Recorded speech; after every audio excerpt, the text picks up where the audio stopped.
রাব্বুল আলামিন আইয়ুব আলাইহিস সালামকে 18টি বছর রোগে ভোগালেন। শরীরের এমন কোনো জায়গা নাই যে আইয়ুব আলাইহিস সালামের পচে নাই, রোগ ধরে নাই, কীড়া পোকা শরীরের মধ্যে লাগে নাই, এমন কোন অঙ্গ প্রত্যঙ্গ একদম পয়সা গুলো নষ্ট হয়ে গেছে। পরিবার পরিজন সব হারাই গেছে, সম্পদ সব হারাই গেছে, আত্মীয় স্বজন আপনজন বন্ধু বান্ধব আইয়ুব আলাইহিস সালামের কাছে নাই। ডাস্টবিনের কাছে যেখানে মানুষ ময়লা আবর্জনা ফেলে সেখানে রেখে দিছে। কিন্তু আল্লাহর ভয়, স্বামীর প্রেম ছিল একজন স্ত্রীর মধ্যে রহিমার, সে তার স্বামীকে ছেড়ে যায় না আল্লাহর ভয়ে। যেখানে মানুষ ময়লা আবর্জনা ফেলে, স্তূপ ফেলে, সেখানে দেখে আসছে এতটা নোংরা হয়ে গেছে শরীর। পরের বাড়ি কাজ করে বিবি রহিমা স্বামীকে খাবারের ব্যবস্থা করে, পরের বাড়ি কাজ করে। নবীর স্ত্রী, আল্লাহ আমাদেরকে কেমনে শিক্ষা দেয় দেখেন, নবীর স্ত্রী পরের বাড়ি কাজ করে স্বামীর সেবা যত্ন করতেছে। যাই হোক, এক পর্যায়ে দুইটা বন্ধু, আমরা তাফসিরে পড়েছি, বলতেছে ইউনুস নবী আইয়ুব আলাইহিস সালাম এমন কোনো খারাপ কাজ করছে এই জন্য আল্লাহ বেজার হয়ে এই রোগ দিছে, বাজে মন্তব্য করতেছে। রহিমা শুনে বলে, স্বামী আপনি তো আল্লাহর নবী, আল্লাহর কাছে দোয়া করেন, আপনাদের দোয়া তো আল্লাহ কবুল করে নেন। আইয়ুব আলাইহিস সালাম বলে, আমার বয়স যতটা, আল্লাহ রাব্বুল আলামিন আমাকে মাত্র কয়েকটা বছর অসুস্থ রাখছে, আমি অতিষ্ঠ হয়ে যাচ্ছি। আল্লাহ যদি বলে আইয়ুব তোমাকে সুস্থ জীবন কত বছর দিয়েছি, নিয়ামতের শুকরিয়া আদায় কতটুকুন করছো? এই যে আমি আপনি যে সুস্থ থাকি, এই সুস্থ জীবনের নিয়ামতের শুকরিয়া আদায় আপনি কয়বার করছেন? আর নিয়ামতের শুকরিয়া আদায় করতে হবে সিজদার মাধ্যমে, নামাজের মাধ্যমে। আল্লাহ যে 5 ওয়াক্ত নামাজ আপনার উপর ফরজ করছেন, এইটাই নিয়ামতের শুকরিয়া, যে আল্লাহ আপনি আমাকে সুস্থ শরীর দিয়েছেন, আমি সিজদা দিতে পারছি, রুকু দিতে পারছি, আমি সব কিছু করতে পারতেছি।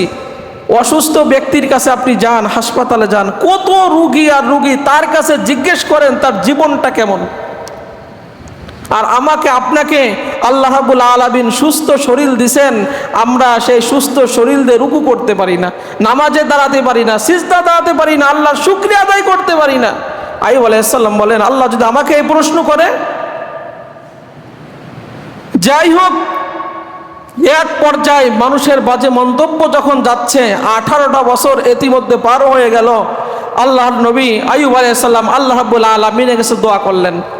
দোয়াটা কোরআনে আল্লাহ রাব্বুল আলামিন আমাদের শিখালেন যে রব্বি আন্নি মাসসানিয়া দুররু ওয়া আনতা আরহামুর রাহিমিন। আল্লাহ আমি দুঃখ কষ্টে আছি, আপনি তো রহমান, আপনি তো রহিম।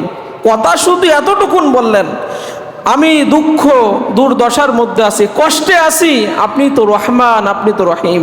আল্লাহ রাব্বুল আলামিন বলেন, ফাস্তাজাবনা লাহু ফাকাশাফনা মা বিহি মিন দুররি ওয়া আতাইনাহু আহলাহু ওয়া মিসলাহুম মাআহুম রাহমাতাম মিন ইনদিনা ওয়া যিকরা লিল আবিদিন। আমি রব্বুল আলামিন তার দোয়া কবুল করলাম, তার হারানো সম্পদ ফিরিয়ে দিলাম, তার পরিবার পরিজনকে ফিরিয়ে দিলাম, এক্সট্রা আমার পক্ষ থেকে আইয়ুব নবীকে রহমত দিলাম। আর আমার ইবাদতকারীকে বললাম যে তোমরাও যদি আইয়ুব নবীর মতো অসুস্থ হও, আমার কাছে বলো রব্বি আন্নি মাসসানিয়া দুররু ওয়া আনতা আরহামুর রাহিমিন। আমি রব্বুল আলামিন আইয়ুব নবীর মতো তোমার সুস্থ জীবন আমি আল্লাহ ফিরিয়ে দিতে পারি। সুবহানাল্লাহ, সুবহানাল্লাহ। শিক্ষা আমাদের জন্য। আল্লাহ রাব্বুল আলামিন বলেন, উরকুদ বিরিজলিকা হাযা মুগতাসালুম বারিদু ওয়া শারাব। তোমার পা দিয়ে আঘাত করো জমিনে। আইয়ুব আলাইহিস সালাম বললেন, আল্লাহ পা তো পচে গেছে, আঘাত করতে পারবো না। আল্লাহ রাব্বুল আলামিন বলেন, মৃদু আঘাত করো, সামান্যতম আঘাত করো, আমি রব্বুল আলামিন ঝর্ণার বাড়ি দ্বারা দিয়ে দেব, সেখান থেকে গোসল করো, তোমার পচা শরীর যিনি ভালো বানাবেন তিনি কে?